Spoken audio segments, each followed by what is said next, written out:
Waller School is a two-form entry primary in East London. For the last 7 years, it has achieved above national average in literacy, numeracy and science. Many of the strategies adopted by the school are now being highlighted in definitions of personalised learning.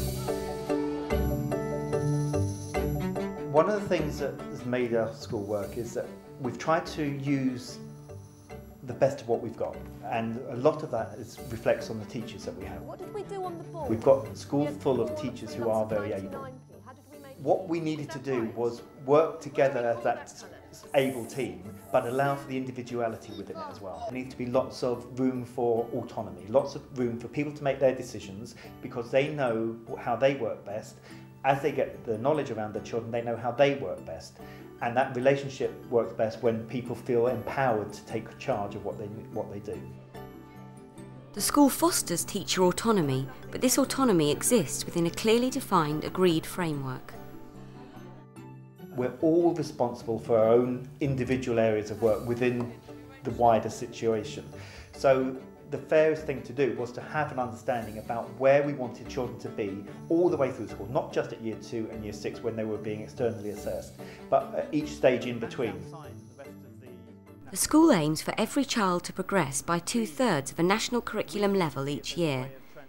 At the end of the summer term, teachers assess the children's progress so that at the beginning of the new year, a teacher can see where children in a class are, relative to each other and relative to a benchmark for that year. Carmen has moved from 3 A's and 3 C's, 3A in reading, 3C in writing, 3A in maths at the end of year 4, to 4C, 4C, 4C. So she's moved into year 6 at exactly the point we would hope everybody would, just slightly above, if anything. All right? All the children above Carmen did better than we would, setting our target for. The other side of that coin is all these children below her made less than what we were looking for. Obviously, we need to say why didn't they make average progress in that year? And for some, there'll be very clear reasons. For others, it's a really big and important question and rings alarm bells. What worries me sometimes is that we can spend lots of time just gathering information. It's the actual work with it that matters. It's the actual looking at it, the understanding about what it means, the trends within it, what it might mean for an individual child that is useful. The actual piece of paper with a list of numbers that says where a child might be isn't useful on its own. It's what you do with that matters. The purpose of the assessment system is to inform teaching throughout the school. He's only there language, so we don't worry about him. Yeah, she was around about there, but now moving. Yamin? Yeah. Moving nicely, Hussein. Yeah. That's what I said, all of these children are making better than average progress. I will foresee, and I'm not want to, this is not pressure, that red group is going to be seriously shorter at the end of this year, which is what we need to do. We need to try to move children from the red into the orange, orange into the green.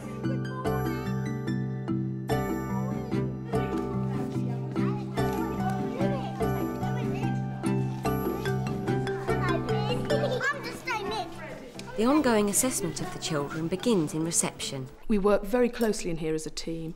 I have a nursery nurse, I have Sophia, I have a teaching assistant, Rushnara. I take on board all their input.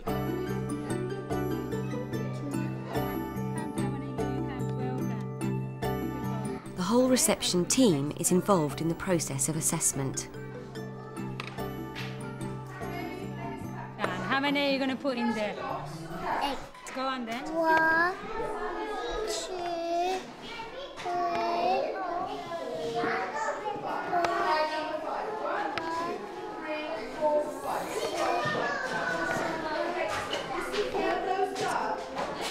8. Oh, 8. Well done. Well done, Jabia. You got it right. Let's see if you can try more harder numbers, yeah? You know what number? Don't worry if you don't know it. Let's see, number. Do you know what number this is? 11. 11. Good girl. Do you know what number this is? Number 10. Good girl. Well done, Jabia. You've done very well. Let me give you a sticker. I'm so happy with you. You knew all your numbers up to 10. Well done. 2. Good girl. Go on then, put 2 for me.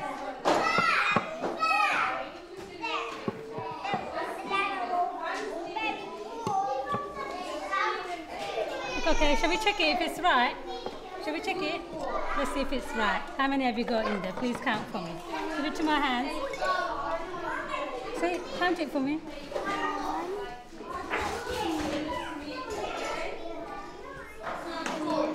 Do we need any more? How many do we need? Well, she knows how to recognize all the numbers, but counting 1 to 1, that's what she found it quite difficult. So I'm going to feed that back. What is the number? How many are you going to put? 2. Good girl. So go and put 2. Remember to count. Do you need any more? No. Do you need any more? Aralak boni. Laktonai. Good girl. Well done. Now let's do the next one. Did you realize when I was telling her, is that the right numbers in English? She said no. But when I said it in Bengali, she went. First I tried telling her in English, is that right? And then when I saw her response, she's giving me the wrong answer. I knew she didn't probably understand. Let me try in my language and see does she give me a different answer? And it does. Majority of the time, she gives the right answer in Bengali. Do you need any more? Good girl. See, you got it right. Well done. She only got number 2, but does recognize the long. Well, she has just come over to I know. Gina, and she's just told Gina, no, you have to do it like this, I know. That's why I'm surprised. I'm thinking it's because of the camera. I can't be with every child as they dot every I and cross every T. What they feed to me is invaluable in making decisions about where the children are, where the children have to be next, which groups they should work in, which social groups, which ability groups they should work in.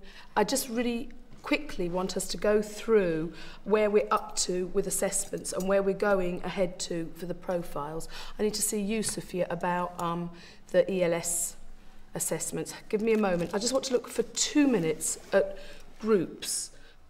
In the light of what you've done there, I just want a little feedback from what they've done in ELS. Just talk me through very briefly. At the beginning, when we start ELS, I test some of the children, and this is the Mina's record. Those are the phonemes. Yeah, the phoneme, we test him. Yeah. And this is only he would know M for mom.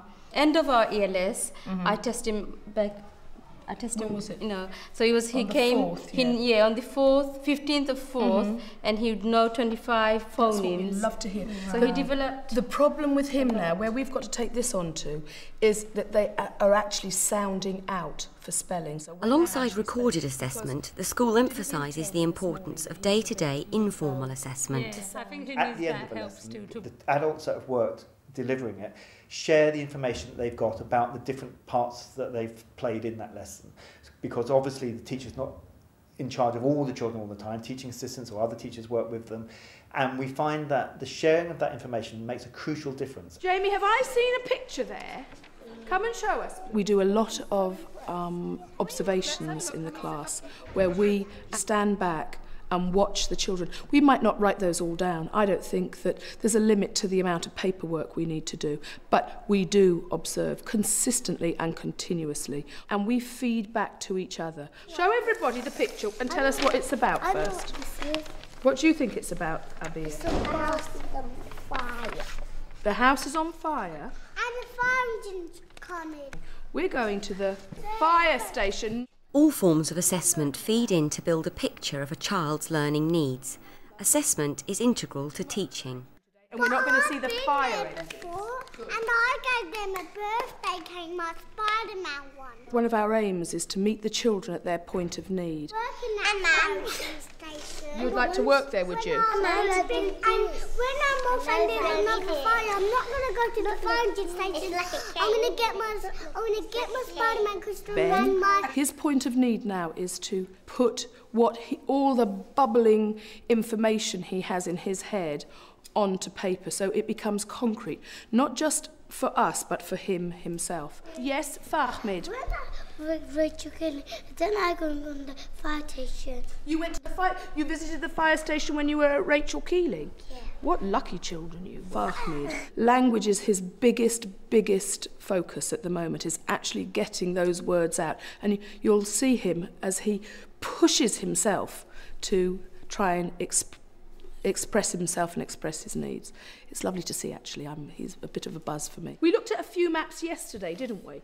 But today, we're going to go on a walk around Bethnal Green. Now, I want you all to come round here.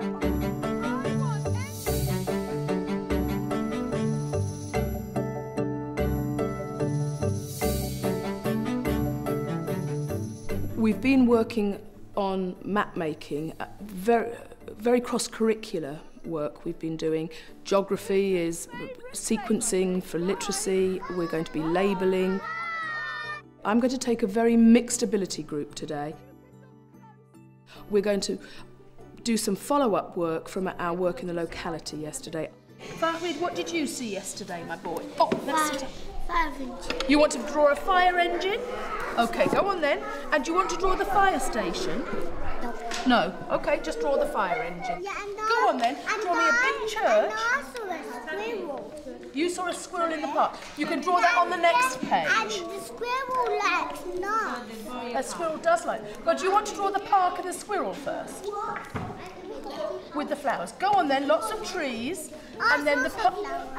We saw loads of his. Language is so far outstrips his drawings. He doesn't take the time to look and observe closely. So a lot of his drawings are very immediate. That he records very quickly, and the quicker the better. And let me go on to the next thing. How do you draw it? How do you draw it? Right. Think how to draw some trees. You know how to draw trees. They go off. It's his concentration and focus. Even just a hand or a look or a little encouraging word that will keep him on task. Right, that's the tree. Where are the branches with all the blossom and the flowers and all the flowers in the park? Okay, have a look. Did you draw the road underneath, Fahmid? Very clever boy. Now, shall we write fire engine? Do you think we can? And you can go on top of Miss Clifton's writing. Are you ready? Say it for me. Look at me. Look at me. I want you to say fire engine. Fire engine. He doesn't know all the vocabulary, and he has to be prompted a lot, and also prompted to repeat. I do a lot of repeat after me. Are you ready to colour now? Yes. I didn't see a squirrel. I know. No, well, you weren't looking with your beady eyes. It's brown. You saw a squirrel and it was brown? Yeah, I love to hear that. Come on then. You can draw it in a minute. Come on, let's have a look at some more flowers. That amount of language coming from this boy is squirrel, and he's repeating after people. It's great. Focusing on assessment, both formal and informal, Bonner Primary School believes has played a significant part in raising attainment for individual children.